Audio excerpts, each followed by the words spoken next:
এক কাপ চা দুপুরবেলাতে খারাপ হচ্ছে না। যাচ্ছি মুর্শিদাবাদ, পরিস্থিতি উদ্বেগজনক, সেগুলো দেখবো আমরা। কিন্তু যেতে হবে মঙ্গলকোটের উপর দিয়ে বাসাবার উপর যেতে হবে, নানুর বিধানসভায়। বহুবার ইন্টারভিউ হয়েছে, কথা হয়েছে, গল্প হয়েছে। আমার পাশে রয়েছে জনাব আব্দুল করিম খান। নমস্কার, ওনাকে স্বাগত, অভিনন্দন। একসময় জেলা পরিষদের দায়িত্বে ছিলেন, মাটির সঙ্গে তার সম্পর্ক জুড়ে রয়েছে। অনেকে নিন্দা করেন, তাদের কাজ তারা করেন, আমাকেও নিন্দা করেন, তাদের কাজ, তাদের রুচি অভিরুচির ব্যাপার। করিমদা, শরীর ঠিক আছে? আপাতত ঠিক আছে। হাওয়া মোটামুটি গরম তো, টেম্পারেচার যা। হ্যাঁ, সে তো একটু হবে গ্রীষ্মের দিন। হ্যাঁ, তো এই টেম্পারেচার যখন গরম, তখন তো কি খেতে হবে? তরমুজ নাকি ঠান্ডা জাতীয় জিনিস খেতে হবে। আচ্ছা, মানে যাতে শরীর টরীর সব ঠিক থাকে। ঠিকঠাক থাকে। কি খবর কেষ্টদা? কেন খবর ঠিকই আছে। তো কেষ্টদার ভক্ত, কেষ্টদার শিষ্য, কেষ্টদার হাত রাজনীতি। আচ্ছা, দেবচার ভবিষ্যৎ কি বলুন তো? ভবিষ্যৎ উজ্জ্বল। আচ্ছা, অনেকে বলছে, বিরোধীরা বলছে, বিশেষ করে বাম বিজেপি বলছে যে ওখানে কয়লা নেই, মানে পাথর আছে, মুখ্যমন্ত্রী পাথর নিয়ে বাড়ি ফিরবে। Being a leader, senior leader কেন্দ্র, সত্যি কি তাই? একবার পুরোটাই মিথ্যা কথা।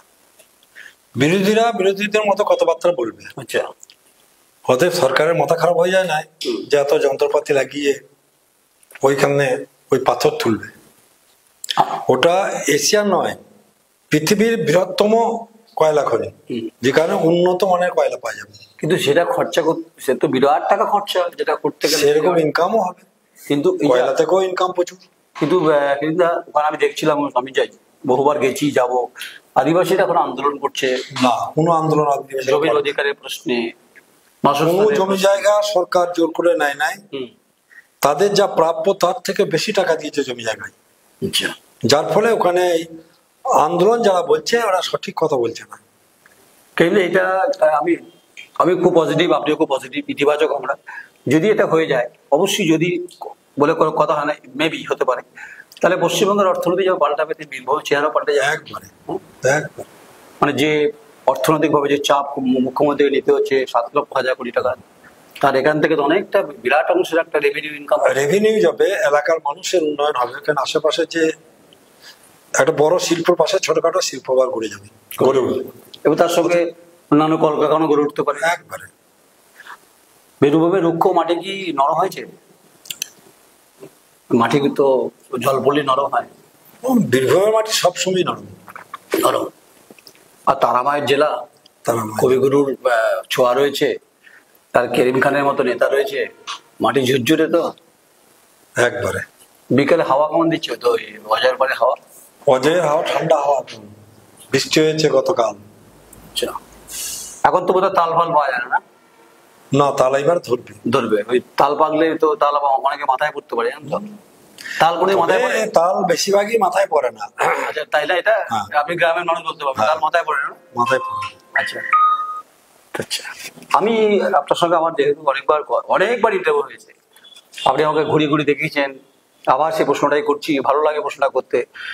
এই যে একসময় নানুর ভেসে, এই যে বাসাবাড়া অঞ্চলটা ভাসতো অজয়ের পেতে, তখন আপনি জেলা পরিষদ দায়িত্বে রয়েছেন, তখন আপনার অবশ্যই ক্ষমতা এখনো আছে, আপনি গোটা গ্রামটাকে কার্যত বাঁচিয়ে দিয়েছেন, কয়েক হাজার পরিবার। এটা তো একটা মেন্টাল স্যাটিসফ্যাকশন। জেলা পরিষদের টাকা, আপনার সহযোগিতা, কেষ্টদার উদ্যোগ। তো যান এই সমস্ত জায়গাগুলো ঘুরতে যান, দেখতে যান কি পরিস্থিতি হয়েছে। যখন দায়িত্বে ছিলাম তখন কর্তব্য ছিল, সেই কর্তব্য অনুযায়ী কাজ করা হয়েছে। এখনো জানতো দায়িত্ব? এখন যাই, এখন দায়িত্ব না থাকলেও যাই। জানতো এলাকায়, এটা তো আমার এলাকা, এই এলাকায় বাস আমার। আরে নেতৃত্ব আসবে যাবে, নেতা থেকে যাবে। চিরকাল তো কেউ একই পদে থাকবে না, আর একই জায়গায় থাকবে না। পরিবর্তনশীল জগৎ, পরিবর্তন আসবে। করিম খান এক জায়গাতে দাঁড়িয়ে আছে, সে তো থাকবে, যাবে কোথায়? করিমদা, একটা প্রশ্ন বারবার করে উঠছে, আমি জিজ্ঞেস করি, করা প্রশ্ন, আপনি আমার সঙ্গে একমত হবেন কি না জানি, নিশ্চয়ই হবেন আমার সঙ্গে। আপনি তো অপটিমিস্টিক, মানে ইতিবাচক আশাবাদী। মুখ্যমন্ত্রী বারবার করে বলছেন প্রায় যে আপনারা নদীতে নামবেন না, নদীতে বালি কাটবেন না। অজয় পাড়া কি অবস্থা? অবৈধ বালিঘাট টোটালি বন্ধ। আচ্ছা, মানে সরকার যে নির্দেশ দিয়েছে সেই নির্দেশ অনুযায়ী প্রশাসন কাজ করছে। আচ্ছা, এবং অবৈধ বালিঘাট আছে বলে আমাদের মনে হচ্ছে না। আচ্ছা, মানে করে কমে যারা খাচ্ছিল তাদের অবস্থা? করে কর্মে খাটছে বলতে তো অবৈধ বালি খাট যখন নিষেধ, সেখান থেকে করে কর্মে খাওয়ার কোন মানে সেগুলো বন্ধ হয়ে গেছে টোটালি। মানে যারা পার্টিটাকে সামনে রেখে এই সমস্ত করেছিল, যাদের Totally বিরুদ্ধে বন্ধ। অভিযোগ ছিল, টোটালি বন্ধ বালি খাট। মানে ধরুন আপনি নেতৃত্বে আছেন, আপনার আপনার প্রতিপতি আছে, কিন্তু এমন আছে যে তাদের দিন চলতো না, সে কয়েকশো কোটি টাকা মালিক হয়ে গেছে বালি তুলে তুলে তুলে। সেই সুযোগ বর্তমানে আর নাই। আচ্ছা, প্রশাসনিক যে রিফর্মস হয়েছে, এখনো 26-এ বিধানসভা নির্বাচন, কি মনে হচ্ছে বলুন তো? হাওয়া কি বুঝছে, পরিস্থিতি কি বুঝছে? সরকার আসবে, আমাদের বাড়ি চতুর্থবার আবার মুখ্যমন্ত্রী পদে বসবে। আপনি একজন সংখ্যালঘু বুক, আপনি সৃজনশীল মানুষ, ওয়াকফ বিল নিয়ে সরকারের যে সিদ্ধান্ত, যে বিলটা পাস করিয়েছে, যা নিয়ে পশ্চিমবঙ্গে এই মুহূর্তে তোলপাড়, আপনি একজন সংখ্যালঘু, আমি কোনো লঘু মানি না অবশ্য, আমি মনে করি মানুষ খুব গুরুত্বপূর্ণ, তবুও জিজ্ঞেস করছি এই ওয়াকফ বিলের বিষয়ে আপনার স্ট্যান্ড, আপনাদের স্ট্যান্ড বা আপনার স্ট্যান্ড। আমার স্ট্যান্ড বলতে ধরেন যেটা ওয়াকফ যেটা বিল পাস করিয়েছে, তাদের সংখ্যা গরিষ্ঠতা ছিল বলেই বিলটা পাস করিয়েছে। এতদিন তো বিজেপি ছিল, আচ্ছা, তখন কিন্তু এতটা সংখ্যাগরিষ্ঠতা ছিল না, যার ফলে বিলটা পাসও করাতে পারে না, হয়তো উদ্যোগ নিয়েছিল, পারে নাই, কিন্তু বর্তমানে পাস করিয়েছে। যাই হোক, পশ্চিমবঙ্গ ছাড়াও গোটা ভারতবর্ষ জুড়ে একটা আন্দোলন সংগঠিত হচ্ছে যে এই ওয়াকফ বিলটা কোনো মতেই সংখ্যালঘু সম্প্রদায়ের মানুষরা মানছে না। আচ্ছা কেরিদা, বহু জায়গায় বিক্ষিপ্ত ঘটনা করছে, আমি মুর্শিদাবাদ যাবো, নিজে যাবো অবশ্য, এর পিছনে কি বিজেপি ইন্ধন রয়েছে?